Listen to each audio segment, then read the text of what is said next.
నా శుభాకాంక్షలు తెలియజేస్తున్నా. మిత్రులారా, ఈరోజు రాష్ట్ర ప్రజల కలలను నిజం చేసిన శ్రీమతి సోనియా గాంధీ గారికి కృతజ్ఞతలు తెలుపుకుంటూ తెలంగాణ అమరవీరులకు ఘన నివాళులు అర్పిస్తున్నాను. స్వేచ్ఛ, సామాజిక న్యాయము, సమాన అవకాశాల కోసం దశాబ్దాలుగా పోరాడి తెలంగాణ రాష్ట్రాన్ని సాధించుకున్నాం. రాష్ట్రం ఏర్పడి 10 ఏళ్లు గడిచినా ప్రజల ఆకాంక్షలు నెరవేరలేదు. అందుకే 10 ఏళ్ల ఆధిపత్యాన్ని తిరస్కరించి ప్రజలు ప్రజాప్రభుత్వాన్ని ఏర్పాటు చేసుకున్నారు. డిసెంబర్ 7, 2023న మేం బాధ్యతలు స్వీకరించిన క్షణం నుంచి ప్రజల ఆకాంక్షలను నెరవేర్చేందుకు నిరంతరం ప్రయత్నం మొదలుపెట్టాం. మేం బాధ్యతలు చేపట్టే నాటికి రాష్ట్ర ఆర్థిక వ్యవస్థ అస్తవ్యస్తమైనది. వ్యవస్థలన్నీ నిర్వీర్యమయ్యాయి. జరిగిన తప్పిదాలను సరిదిద్ది రాష్ట్రాన్ని గాడిన పెట్టాల్సిన బాధ్యత మాపై ఉంది. ఇది నల్లేరుపై నడక కాదని మాకు తెలుసు. అయినా ప్రజా ఆకాంక్షలను నెరవేర్చే ప్రజాప్రభుత్వ ఎజెండాగా తెలంగాణ పునర్నిర్మాణ దశగా ప్రయత్నిస్తూ ముందుకు వెళ్తున్నాం. మిత్రులారా, కట్టు బానిసత్వాన్ని, వెట్టి చాకిరిని తెలంగాణ సమాజం ఏమాత్రము సహించదు. అందుకే ప్రజాప్రభుత్వంలో ప్రజల ఆలోచనలే మా ఆచరణగా ముందుకు వెళ్తున్నాం. గత 10 ఏళ్ల నిర్వీర్యమైన వ్యవస్థలను ఒక్కొక్కటిగా చక్కదిద్దుతున్నాం. నిర్లక్ష్యానికి గురైన యూనివర్సిటీలకు వీసీలను నియమించాం. తెలంగాణ పబ్లిక్ సర్వీస్ కమిషన్ని ప్రక్షాళన చేసి పోటీ పరీక్షలను నిర్వహిస్తున్నాం. విద్యా కమిషన్, వ్యవసాయ కమిషన్ని ఏర్పాటు చేసుకున్నాం. సమాచార హక్కు కమిషనర్లను, లోకాయుక్త, హెచ్ఆర్సీ కమిషన్లను ఏర్పాటు చేసుకొని వ్యవస్థలను స్వతంత్రంగా పనిచేసేలా చర్యలు తీసుకున్నాం. తెలంగాణ సమాజానికి పునాదులు మహిళలే. ఈనాడు తెలంగాణ సమాజం రాణి రుద్రమ్మను, సమ్మక్క సార్లమ్మను, చాకలి ఐలమ్మను, మల్లు స్వరాజ్యాన్ని ఆదర్శంగా తీసుకొని ఈ మహిళల అభివృద్ధి కోసం తెలంగాణ ప్రజాప్రభుత్వం ప్రయత్నం చేస్తున్నది. అందుకే 1 కోటి మంది ఆడబిడ్డలను కోటీశ్వరులుగా చేయాలనే ఉక్కు సంకల్పంతో ప్రజాప్రభుత్వం ముందుకు వెళ్తున్నది. మహిళల ఆర్థిక స్వావలంబనకు ఇందిరా మహిళా శక్తి పాలసీని ఆవిష్కరించుకున్నాం.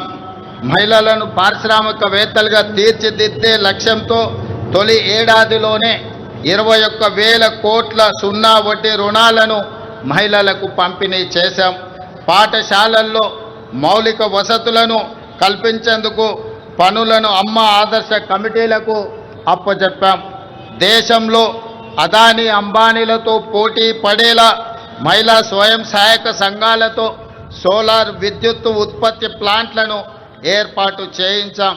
పెట్రోల్ బంకులు, పాఠశాల నిర్వహణ, యూనిఫామ్ల కుట్టు పనితో పాటు మహిళా శక్తి క్యాంటీన్లను నిర్వహించేలా మహిళలను ప్రోత్సహిస్తున్నాం. తాము తయారు చేసిన ఉత్పత్తులను విక్రయించేందుకు అంతర్జాతీయ మార్కెట్లో మహిళా సంఘాలు పోటీ పడేలా హైటెక్ సిటీ పక్కన శిల్పారామంలో 100 ఇందిరా మహిళా శక్తి స్టాళ్లను ఏర్పాటు చేసి వాళ్ళు ఉత్పత్తి చేసిన వస్తువులను ప్రపంచ దేశాలకు పరిచయం చేసే విధంగా ఈనాడు వేదికను పరిచయం చేశాం. ఇందిరా మహిళా శక్తి సంఘాలకు ఆర్టీసీ బస్సుల్లో మహిళలకు ఉచిత బస్సు ప్రయాణం సౌకర్యం కల్పించడమే కాదు, ఆ బస్సులకు వారిని యజమానులను చేశాం.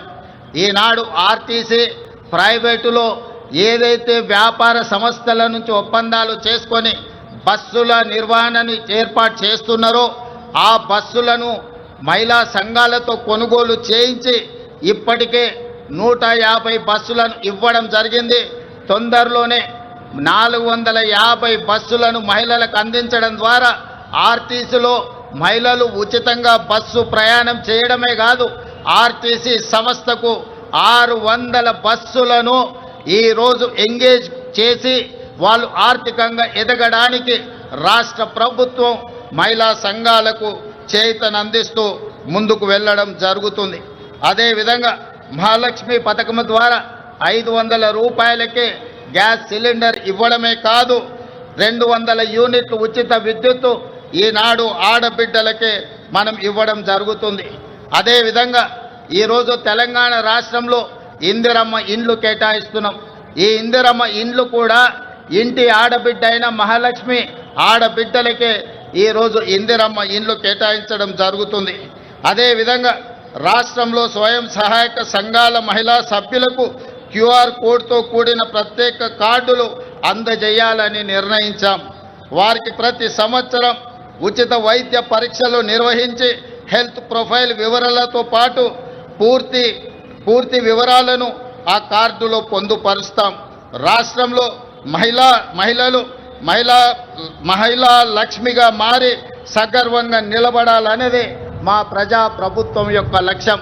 ఇదే కాదు, ఈనాడు మహిళా సంఘాల సభ్యులు 67 లక్షల మంది మన రాష్ట్రంలో ఉన్నారు. వాళ్ళందరికీ కూడా ప్రతి సంవత్సరం 2 జతల చీరలను ఆడబిడ్డ కానుకగా ఈరోజు తెలంగాణ రాష్ట్ర ప్రభుత్వం ఇవ్వడం ద్వారా వాళ్ళ ఆత్మగౌరవాన్ని నిలబెట్టి ఈ మహిళలతో మాకు కుటుంబ అనుబంధం ఉంది అని చెప్పి ఈనాడు తెలంగాణ ప్రజాప్రభుత్వము ఒక ఔదార్యాన్ని ప్రదర్శించి ఆడబిడ్డలను ఆదుకునే ప్రయత్నం చేస్తున్నాం. అదేవిధంగా మిత్రులారా, రాష్ట్రానికి రైతే వెన్నెముక. అందుకే రైతు సంక్షేమమే ధ్యేయంగా ప్రజాప్రభుత్వం పనిచేస్తుంది. ఇచ్చిన